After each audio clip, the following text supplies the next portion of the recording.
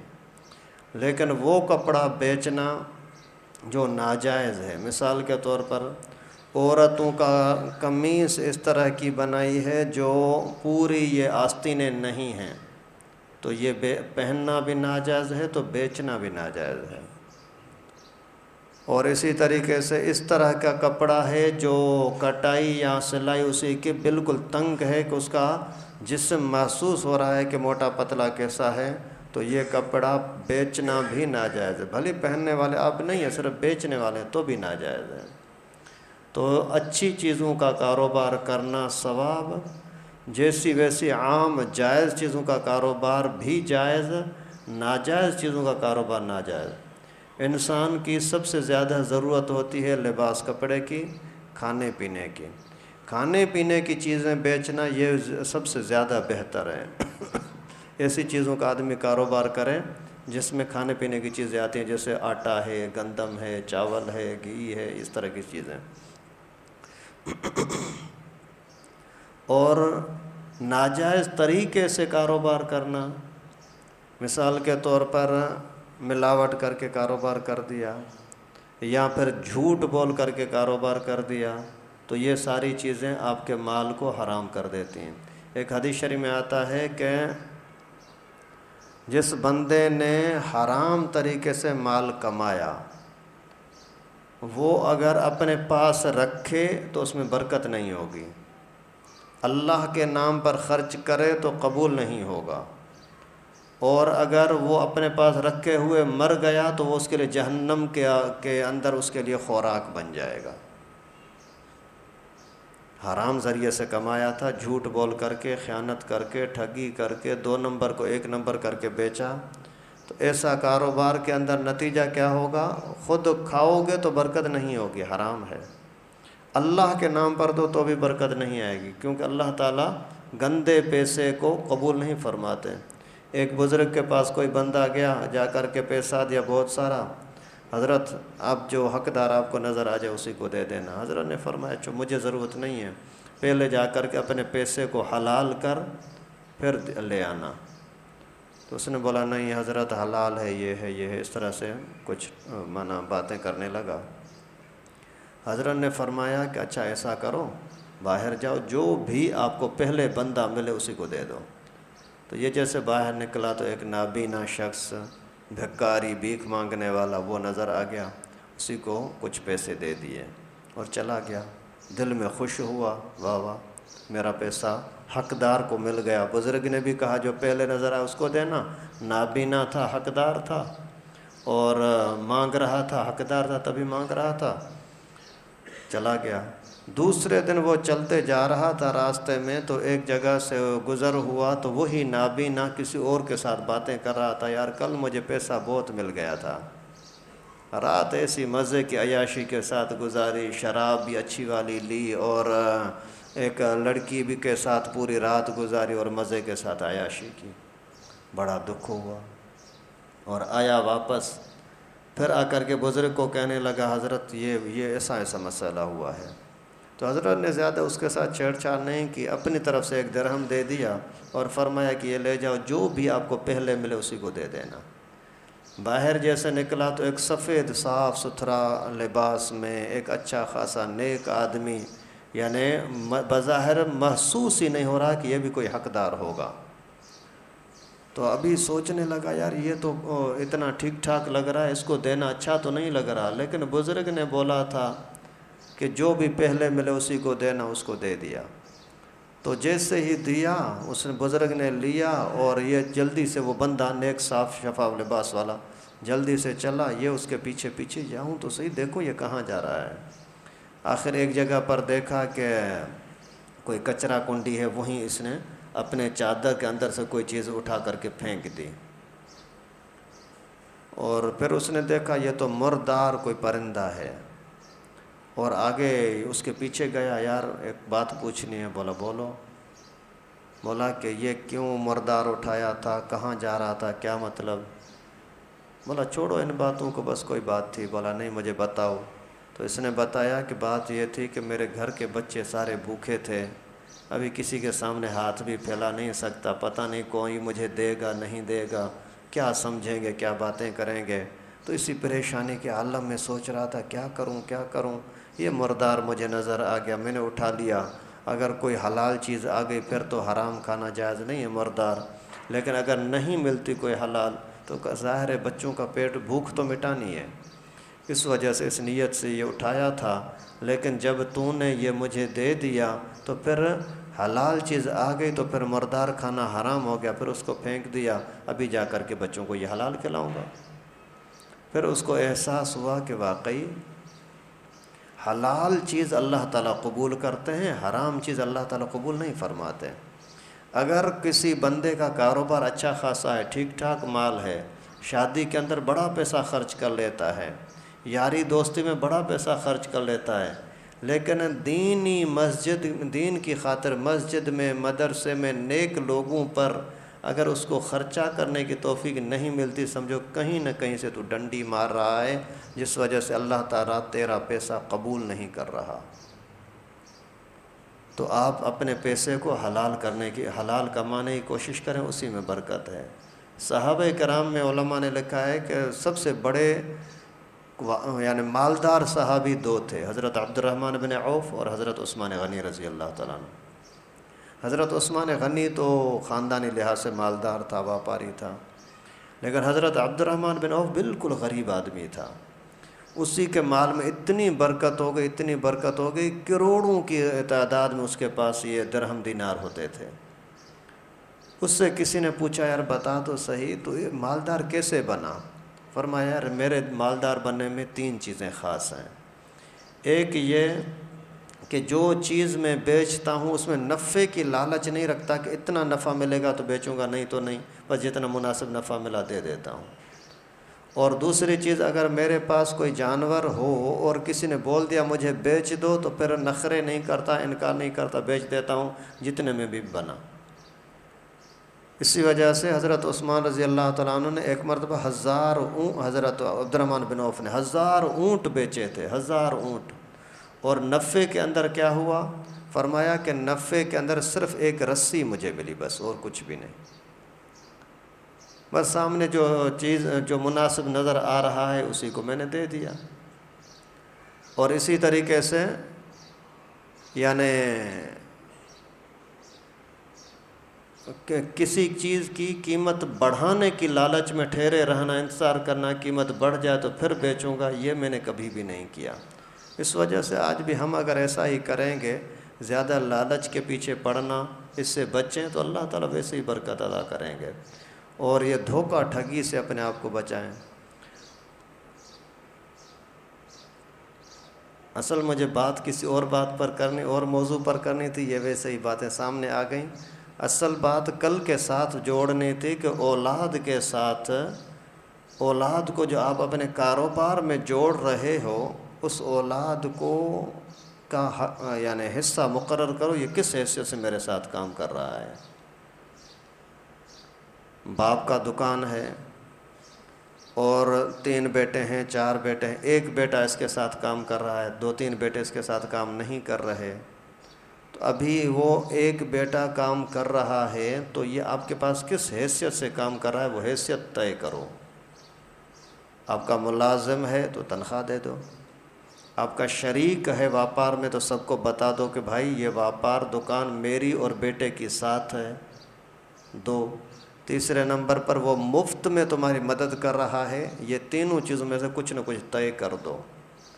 اگر نہیں کرو گے تو پھر یہ لڑائیاں فساد ہوں گے، لڑائیاں ہوں گی۔ ایک بیٹا ہے پورا دن رات آپ کے ساتھ کام کر رہا ہے، اس کو نہ تنخواہ مل رہی، بس گھر کا کھانا مل رہا ہے۔ دوسرے بیٹے نے اپنے حساب سے جا کر یہ کاروبار شروع کیا، اسی نے تو ہزاروں لاکھوں روپے اپنے لیے اکٹھا کر دیا، اور یہ آپ کے ساتھ کام کر رہا ہے، اس کو کچھ بھی نہیں مل رہا۔ جب ابو مرے گا تو سارے بیٹے برابر شریک ہوں گے نا۔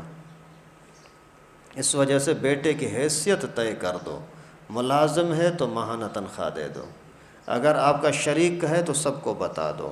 مفت میں ایک کو اپنے رگڑے میں لانا، اپنے ساتھ بٹھا دینا، دوسروں کو اپنی نوکریوں پر لگا دینا اور کاروبار میں الگ کاروبار کر دینا، یہ پھر فساد کا سبب ہوتا ہے۔ اس وجہ سے اس چیز کا بہت زیادہ خیال کریں۔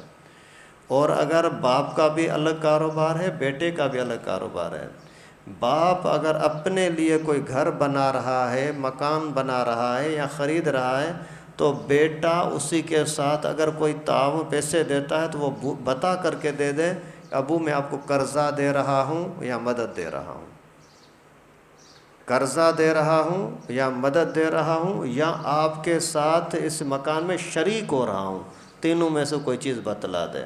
اگر نہیں بتائے گا نا تو بھی ابو کے وفات کے بعد پھر آپس میں لڑیں گے۔ وہ بیٹا بولے گا اس میں تو میں نے اتنا پیسہ لگایا ہے، وہ بولے گا میں نے اتنا پیسہ لگایا ہے۔